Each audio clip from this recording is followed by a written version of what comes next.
तो hello everyone, इस video में हम ग्रुप डी के सारे रिजल्ट के बारे में बात करेंगे कि ग्रुप डी का रिजल्ट कब आएगा।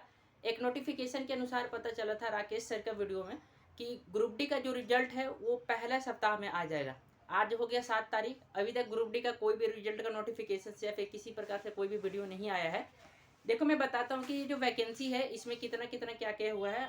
क्योंकि इस वैकेंसी में हम भी एग्जामिनेशन दिए थे, तो इसमें क्या प्रॉब्लम हो रहा है हम थोड़ा सा इस वीडियो में बताने की कोशिश करते हैं। अब उतना बड़ा तो नहीं है, लेकिन मैंने इतना रिसर्च करके इस वीडियो को बनाया है, तो प्लीज़ इसे कंप्लीट वॉच करना। और ठीक है, स्ट्रेस नहीं लेना, क्योंकि मैंने भी ये एग्ज़ाम दिया है और मैं भी एग्ज़ाम रिजल्ट का वेट कर रहा हूँ। और ऐसे मेरे साथ बहुत लाखों करोड़ बच्चा जो है इस रिजल्ट का वेट कर रहा है। तो आप स्ट्रेस नहीं लेना, ठीक है। जिनका भी एज ओवर एज हो रहा है उनको तो बहुत ज़्यादा स्ट्रेस होगा, बोलना और करने में बहुत डिफरेंट होता है। जैसे हम लोग तो अभी स्टार्टिंग किया है तो हम लोग का एज अभी बहुत बचा हुआ है, लेकिन जिन भी भैया लोग का, जिन भी सीनियर्स का जो है उनका एज जा रहा है वो बहुत दुखी होंगे, मैं समझ सकता हूँ। देखो सबसे पहला अगर बात करें तो ये जो वैकेंसी है इसमें 32,000 प्लस में 438 पोस्ट कुल मिलाकर आया था। देखिए सारा मैंने लिख कर लाया, 32,468 पोस्ट लाया था। और इसके लिए कुल मिलाकर 1,08,00,000 फॉर्म भरे गए थे ग्रुप डी के लिए, जिसमें जो है प्रेजेंट मतलब जितने 1,08,00,000 में से 76 से 80 लाख ही बच्चे जो है एग्जाम देने के लिए गए थे, जिसमें 23 से 25 लाख बच्चे जो है एग्जामिनेशन में अपेयर नहीं हुए थे। तो यहाँ पर कंपटीशन 23 से 25 लाख में से कम हो जाता है। उसके बाद ये एग्जामिनेशन चला कब था, ये एग्जामिनेशन 27 नवंबर से स्टार्ट हुआ था और बीच में फिर स्टे हो गया था, रुक गया था जनवरी में। उसके बाद ये 10 फरवरी तक ये फाइनली ग्रुप डी का एग्जामिनेशन कंप्लीट हुआ।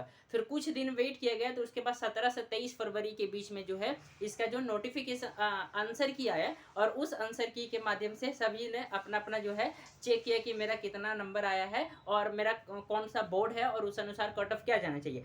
लेकिन उसके बाद जो है इसमें कोर्ट केसेस हो गए। कोर्ट केसेस क्या हो गया मैं बताता हूँ। जैसे क्या है ना, ये जो एक जैसे ये जो कोर्ट हुआ है तेलंगाना हाई कोर्ट में हुआ था, जिसमें अप्रेंटिस जो बच्चे किए हुए थे, अप्रेंटिस मतलब जो रेलवे में करते हैं उनका जो है लाभ अलग ही मिलता है। जैसे हम लोग तो नॉर्मल स्टूडेंट है 10th में, लेकिन जो अप्रेंटिस करते हैं उनका जो है कुछ अलग बेनिफिट मिलता है। तो जो ये अप्रेंटिस वाले बच्चों ने क्या किया, तेलंगाना हाई कोर्ट में जो है वो जाकर क्या कर दिया, पिटीशन फाइल कर दिया। और पिटीशन फाइल हो गया तो ये जो है ये कोर्ट का ये जो बार बार स्टे होते गया और इसका डेट जो है बढ़ते गया और फाइनली अभी तक जो है कोई भी नोटिफिकेशन रिजल्ट से अपडेटेड नहीं है।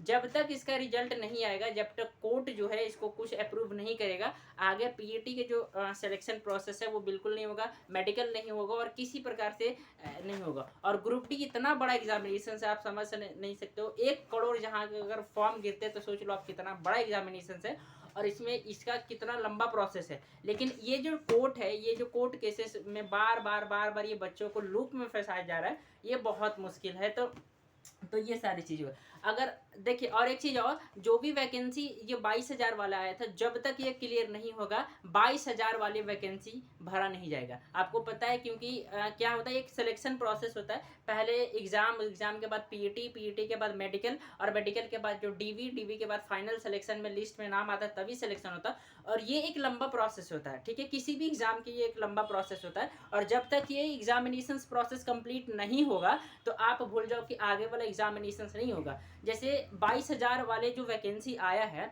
उसका अगर अभी रिजल्ट आ जाता है तो 1 से 2 महीना के अंदर में उसका भी एग्जाम हो जाएगा। लेकिन ना तो अभी तक किसी प्रकार से रिजल्ट का कोई अपडेट है, ना ही पीएटी का कोई रिजल्ट अपडेट है, तो फिर आगे वाले एग्जामिनेशन का कैसे होगा। और इस सारी चीज़ में स्टूडेंट पीस रहा है। मतलब कहने का मतलब उनको समझ नहीं आ रहा है कि हम पीईटी की तैयारी करें या फिर आगे जो एग्जामिनेशन होने वाले हैं उनका तैयारी करें। तो मेरा बस मैं जिस प्रकार कर रहा हूँ, अगर मैं छोटा हूँ बताता हूँ, अगर आप मान सको, ठीक है। जैसे मैं तो एसएससी का तैयारी करता हूँ, बट रेलवे में मैं फॉर्म भरता हूँ क्योंकि छोटा बड़ा एग्जामिनेशन सभी को देना चाहिए। टारगेट हमेशा बड़ा रखना चाहिए, लेकिन एग्जाम छोटा भी देना चाहिए।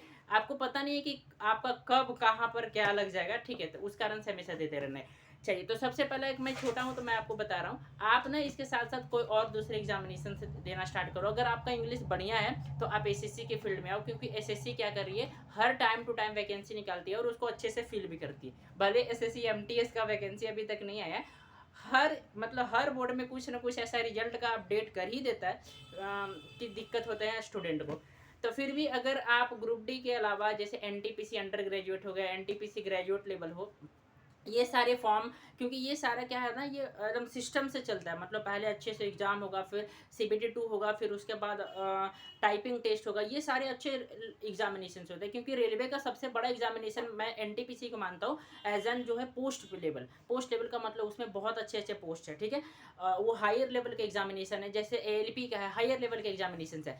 तो जिनका भी जैसे टेक्नीशियन हो गया, तो हम लोग तो ITI नहीं किए हैं, लेकिन जिनका भी ITI है वो ये सारी चीज़ को फॉर्म को भर कर आराम से मेहनत करके जो है जॉब ले सकते हैं। जैसे अभी ALP का वो आया हुआ था, ठीक है। तो बाकी स्ट्रेस नहीं लीजिए, क्योंकि स्ट्रेस लेने से किसी प्रकार से कोई फ़ायदा नहीं होगा, ठीक है। तो बाकी आगे के एग्जामिनेशंस की प्रिपरेशन करते रहिए और मॉक टेस्ट लगाते रहिए, ठीक है। और फ्री ऑफ मॉक टेस्ट जो है ग्रुप डी का जो है, आप कोई भी एग्जामिनेशन है आप टेक्स्ट बुक से लगा सकते हो, या फिर गगन प्रताप सर के ऐप से लगा सकते हो। हम किसी का प्रमोशन नहीं कर रहे, जहाँ से मैं लगाता हूँ बस वो बोलता हूँ, ठीक है। और हमेशा एक चीज़ याद रखिएगा कि रिजल्ट जिस दिन आना रहेगा वो आ ही जाएगा, उसका कोई रोक नहीं सकता। जैसी कोर्ट अप्रूवल होगा वो रिजल्ट आ जाएगा।